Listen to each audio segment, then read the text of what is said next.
Hello बच्चों, कैसे हो आप सब। एक बार फिर से स्वागत है आपका आपके अपने यूट्यूब चैनल पे। जो हमने कल एक टॉपिक किया था first chapter and second chapter, उसके कुछ इंपॉर्टेंट क्वेश्चन किए थे। आज ऐसे ही हम थर्ड चैप्टर के इंपॉर्टेंट क्वेश्चन करेंगे, जो कि हमारा चैप्टर है pair of linear equation in two variable. तो बच्चों, सबसे पहले सबसे इंपॉर्टेंट टॉपिक है ये कि टू लीनियर इक्वेशन होती है टू वेरिएबल में, वो किस फॉर्म में होती है। देखो, a1x plus b1y plus c1 is equal to 0 and a2x plus b2y plus c2 is equal to 0। ये दो लीनियर इक्वेशन है बच्चों, तो इसी से हमने ये वैल्यूज निकालनी है। ये रिजल्ट होते हैं a1 by a2 is equal b1 by b2 is equal c1 by c2। ये हमारे पास कौन सा सॉल्यूशन होता है? Infinitely many solution. इनफाइनाइटली मतलब बहुत सारे सॉल्यूशन हमारे पास हो सकते हैं इस कंडीशन के अंदर, और इसी को हम क्या बोलते हैं? Coincident lines. कोइंसिडेंट लाइन क्या होता है बच्चों? लाइन के ऊपर क्या होता है? लाइन। तो इसी के बाद हमारे पास एक और कंडीशन होती है a1 by a2 not equal b1 by b2 not equal c1 by c2। जैसे हमारे पास यहाँ पे इक्वल थे दोनों, अब हमारे पास दोनों क्या है? नॉट इक्वल है। तो बच्चों यहाँ पे क्या है? यूनिक सॉल्यूशन होता है हमारा। यूनिक मतलब अलग अलग। उसके बाद क्या होता है? Intersecting lines. जहां पे हमारे ये देखो, मैंने इसको ऐसे ट्रिक से याद किया है। अगर यहाँ पे इक्वल टू क्या हो गया? कट गए हैं। कटना मतलब इंटरसेक्ट। तो ऐसे यहाँ पे लाइंस क्या होगी? इंटरसेक्ट। उसके बाद थर्ड क्या होती है? a1 by a2 is equal b1 by b2 not equal c1 by c2। इसमें कौन सा सॉल्यूशन होगा? No solution. बच्चों यहाँ पे सिर्फ एक ही नॉट इक्वल आएगा और एक कैसा आएगा? इक्वल। ये कौन सा सॉल्यूशन होता है? No solution. उसके बाद इसमें लाइंस कैसी होती हैं? पैरेलल लाइंस होती हैं। अब इसके अंदर दो कंसेप्ट और आते हैं। एक होता है कंसिस्टेंट और एक होता है इनकंसिस्टेंट। अब बच्चों ये कंसिस्टेंट और इनकंसिस्टेंट आप कैसे पता करोगे? देखो, बहुत इजी है। यहाँ पे कोइंसिडेंट है। अभी मैंने आपको बताया कोइंसिडेंट का मतलब क्या होता है? लाइन के ऊपर लाइन। तो बच्चों यहाँ पे देखो, अब मैंने लाइन के ऊपर लाइन बनाया तो इनमें कहीं ना कहीं यहाँ पे कहीं ना कहीं कोई ना कोई कॉमन पॉइंट होगा, और कॉमन पॉइंट होने का मतलब क्या होता है? Consistent solution. ऐसे ही बच्चों यहाँ पे क्या है? कौन सी कंडीशन है? Intersecting lines. इंटरसेक्टिंग मतलब काटना, मतलब कि दो लाइन आपस में क्या कर रही है? कट कर रही है। तो बच्चों यहाँ पे एक ना एक कॉमन पॉइंट होगा।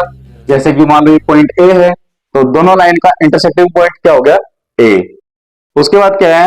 थर्ड कंडीशन क्या है? इनकंसिस्टेंट। ये क्यों है इनकंसिस्टेंट? क्योंकि बच्चों ये कौन सी कंडीशन है? Parallel line. और पैरेलल लाइन कभी भी आपस में कोई कनेक्शन नहीं बनाती है, इसलिए इनके अंदर कोई कॉमन पॉइंट नहीं है, और इसीलिए कौन सी लाइन है? कौन सा सॉल्यूशन है? इनकंसिस्टेंट। बच्चों ये हमने जो कंडीशंस की है linear equation in two variables के लिए, अब इनके बेस पे हम क्या करेंगे बच्चों? सम करेंगे। तो ध्यान से सुनना। तो बच्चों अब हम करते हैं उन कंडीशंस के बेस पे सम। तो देखो हमारे पास क्या है? Solution of pair of equation. ये हमें एक इक्वेशन दे रखी है और नेक्स्ट इक्वेशन ये है। अब हमें सॉल्यूशन बताना है बच्चों। वो जो कंडीशन पूछे उसको वही बताना है। तो ध्यान से देखो, सबसे पहले कंपेयर करेंगे ये a1x फिर प्लस b1y प्लस c1 और is equal to 0। Then a2x plus b2y plus c2 is equal to 0। तो बच्चों यहां से a1 की वैल्यू देखो, x के यहाँ पे आगे, मतलब कि ये x का कोफिशिएंट है, तो यहाँ पे x का कोफिशिएंट कुछ है तो क्या लिख लेंगे? यहाँ पे 1। तो a1 की वैल्यू क्या आ जाएगी? 1। ऐसे ही यहाँ पे b1 की वैल्यू क्या आएगी? 2। बट बच्चे बहुत गलतियां करते हैं, क्योंकि वो माइनस का साइन नहीं उठाते हैं। बच्चों कोफिशिएंट हमेशा साइन के साथ उठाना है। तो यहाँ पे b1 की वैल्यू क्या आ जाएगी? -2। और ऐसे ही c1 की वैल्यू क्या आ जाएगी? That is 5। तो बच्चों उसके बाद ऐसे ही a2 की वैल्यू क्या आ जाएगी? 3 एंड b2 की वैल्यू क्या आ जाएगी? -6 और c2 की वैल्यू क्या आ जाएगी? 10। तो बच्चों अब हम ऐसे करके देखेंगे जो हमने कंडीशन में देखा था, क्या a1 बाय a2। तो a1 बाय a2 वैल्यू क्या आ जाएगी? 1/3 आ जाएगी। उसके बाद b1 बाय B2, वो क्या आएगी -2 बाय में -6, माइनस से माइनस कैंसल, 2 1 जा 2, 2 3 जा 6, तो ये भी हमारे पास कितना आ गया 1/3। उसके बाद क्या है C1/C2 इज इक्वल टू 5/10, तो 5 1 जा 5 एंड 5 2 जा 10, ये हमारे पास वैल्यू कितनी आ गई 1/2। तो बच्चों देखो A1/A2 इक्वल है B1/B2 के, बट नॉट इक्वल है C1/C2 के। तो बच्चों हम क्या लिखेंगे A1/A2 equal to B1/B2 not equal C1/C2। और अभी हमने थोड़ी देर पहले क्या देखा था इस कंडीशन में कि ये कंडीशन हमारे कौन से सॉल्यूशन की थी, ये कंडीशन थी नो सॉल्यूशन की। और बच्चों मैं आपसे पूछना चाहूंगा कि नो सॉल्यूशन में मैं कहता हूं लाइन कौन सी होती थी यहाँ पे, तो हम बोलेंगे दैट इज पैरेलल लाइंस। और इसी क्वेश्चन के अंदर मैं एक और चीज पूछना चाहूंगा कि यहाँ पे मैंने दो आपको केस बताए थे, एक कंसिस्टेंट और एक इनकंसिस्टेंट। तो बच्चों पैरेलल लाइंस के केस में क्या होता है हमारा इनकंसिस्टेंट, और इसको याद करने का सबसे अच्छा तरीका मैंने बताया है parallel lines means parallel lines के बीच में कोई भी कॉमन पॉइंट नहीं है, और इसलिए क्या है हमारे पास इनकंसिस्टेंट लाइंस। तो बच्चों इस क्वेश्चन में किसी बच्चों को कोई डाउट है तो कमेंट सेक्शन में कमेंट कर देना। अब चलते हैं नेक्स्ट क्वेश्चन की तरफ जो बहुत ही इंपॉर्टेंट होगा। तो बच्चों सेकंड क्वेश्चन है हमारे पास, ध्यान दो। अब देखो यहाँ पे ये A1 है, A1 की वैल्यू क्या है हमारे पास यहाँ पे K, और यहाँ पे B1 कितना है 4 और C1 कितना है 6। ऐसे ही A2 क्या है हमारे पास 3 एंड B2 क्या है हमारे पास 8 एंड C2 क्या है हमारे पास 12। तो बच्चों इस बार हमें उसने उल्टा दिया है, इस बार हमें सॉल्यूशन गिवन है और हमें निकालना क्या है find the value of K। जो हमारे पास ये x को कोएफिशिएंट K दिया है इसकी वैल्यू हमें फाइंड करनी है और सॉल्यूशन हमें गिवन है। तो इनफाइनाइटली वैल्यू सॉल्यूशन के अंदर क्या होता था A1/A2 is equal B1/B2 is equal C1/C2, ये कंडीशन हमने अभी पढ़ी थी सबसे स्टार्टिंग में। तो बच्चों A1/A2 मींस K और बाय में क्या आएगा 3, ऐसे ही B1 4 और ये कितना है 8, ऐसे ही C1 6 बाय में 12। बच्चों ये K/3 इसके भी इक्वल है और इसके इक्वल है, किसी एक को हमने रख के यहां से K की वैल्यू निकाल लेनी है। तो बच्चों इन दोनों को मैं इक्वल रख रहा हूं, तो K/3 is equal 4/8 is equal, अब इसको क्रॉस मल्टीप्लाई कर देंगे तो 8K इज इक्वल 4 3 जा 12 हो जाएगा, तो K इज इक्वल टू 12/8, तो 2 4 जा 8 एंड 2 6 जा 12, ऐसे ही 2 2 जा 4 एंड 2 3 जा 6, तो K की वैल्यू हमारे पास कितना है बच्चों 3/2। That is your answer. किसी बच्चे को कोई डाउट है तो कमेंट करना। तो बच्चों अब आते हैं थर्ड क्वेश्चन की तरफ। क्वेश्चन बिल्कुल सेम है बट यहाँ पे सॉल्यूशन चेंज है, बस सॉल्यूशन का फर्क है और बाकी सब कुछ सेम है, ध्यान दो। तो यहाँ पे A1 कितना आएगा, x के आगे कुछ भी नहीं है मतलब कोएफिशिएंट कुछ भी नहीं है तो हम क्या लिखेंगे 1। ऐसे ही B1 वहां भी कुछ कोएफिशिएंट नहीं है तो क्या लिखेंगे 1, और C1 की वैल्यू कितनी आ जाएगी 7। ऐसे ही A2 कितना आएगा 3 और B2 कितना आएगा हमारे पास K और C2 कितना आएगा हमारे पास 5। अब कौन सा सॉल्यूशन है यूनिक सॉल्यूशन है, तो यूनिक सॉल्यूशन में क्या था A1/A2 not equal B1/B2 not equal C1/C2। अब बच्चों देखो यहाँ पे नॉट इक्वल सब जगह है तो इसका मतलब ये हमें पता लग गया है कि K की वैल्यू नॉट इक्वल ही आएगी। तो ध्यान देना A1/A2 1/3 not equal 1/K not equal 7/5। तो बच्चों 1/K एक बार इसके इक्वल और 1/K एक बार इसके इक्वल, कैसे रख लो आने तो नॉट इक्वल ही है वैल्यू।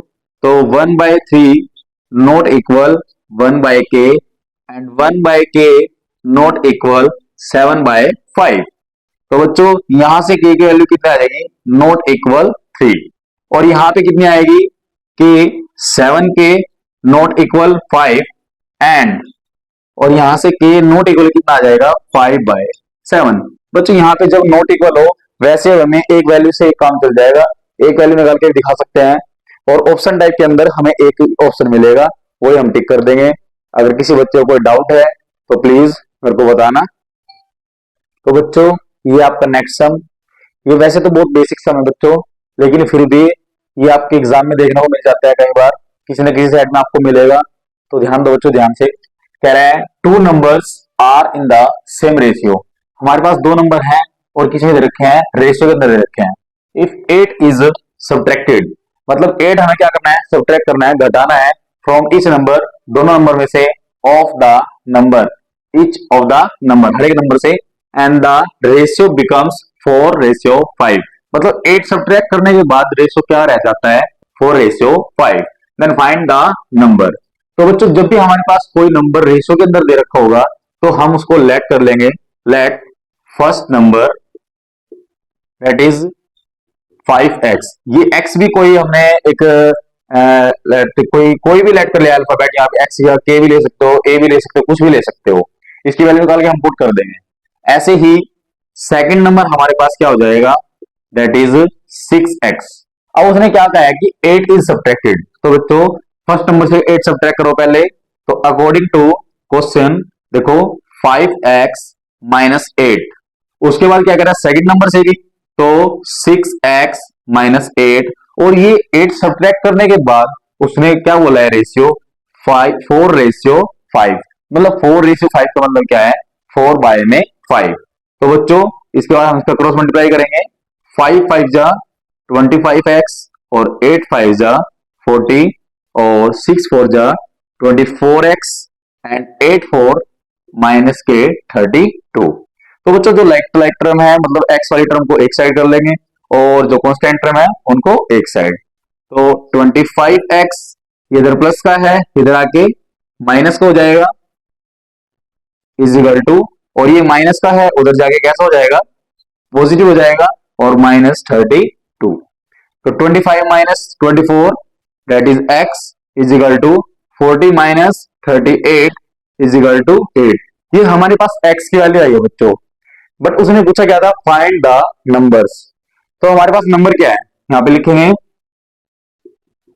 फर्स्ट नंबर 5x, तो 5 इंटू x कितना है 8, तो 8 5 40। ऐसे ही सेकंड नंबर निकालेंगे, सेकंड नंबर क्या था 6x, तो बच्चों 6 इंटू 8 और 6 8 जा 48। तो बच्चों ये आपके दो नंबर जो से पूछे थे हमारे। तो किसी बच्चे को कोई डाउट है सब में तो मेरे को बताना। तो बच्चों ये है इस सेशन का लास्ट क्वेश्चन और बहुत ही इंपोर्टेंट क्वेश्चन है बच्चों, सीबीएसई और एचबीएससी पैटर्न के लिए पक्का एग्जाम में आने वाला है, ध्यान से देखना। तो बच्चों क्या कह रहे हैं, the sum of a two digit number. Two digit number बच्चों कौन से होते हैं, जिसमें हमारे पास दो डिजिट है, जैसे 23 21। स्टार्ट कहां से होता है, 11 से, सॉरी 10 से, 10 11 12, और कहां पे हमारे एंड होते हैं 99 पे। तो बच्चों the sum of two digit number and the number obtained by reversing. Reversing word क्या होता है, रिवर्सिंग मतलब उल्टा। तो रिवर्सिंग द डिजिट मतलब कि हमें डिजिट का क्या करना है, उल्टा करना है, और उनका जो सम दे रखा है, इस सम देखो सबसे जो पहले वर्ड लिखा है सम, सम मतलब उनका क्या दे रखा है, जोड़ दे रखा है, कहां पे 66। कह रहा है if the digit of the number differ by 2, मतलब कि जो ये नंबर है उसके डिजिट्स हैं वो क्या है, डिफर, डिफर मतलब डिफरेंस, डिफरेंस कितना दे रखा है 2 दे रखा है। Then find the number and how many such numbers are there, मतलब कितने नंबर होंगे ऐसे, हमें वो बताना है।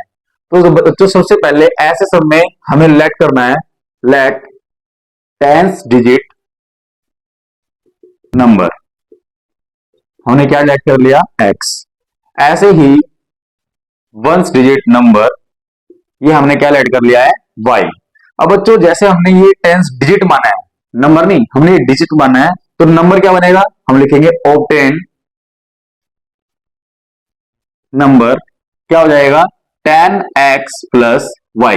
ये y ये वर्स को दिखा रहा है और ये 10 क्या दिखा रहा है, टेंस पोजीशन को दिखा रहा है। ऐसे ही यहां पे रिवर्सिंग नंबर लिखेंगे,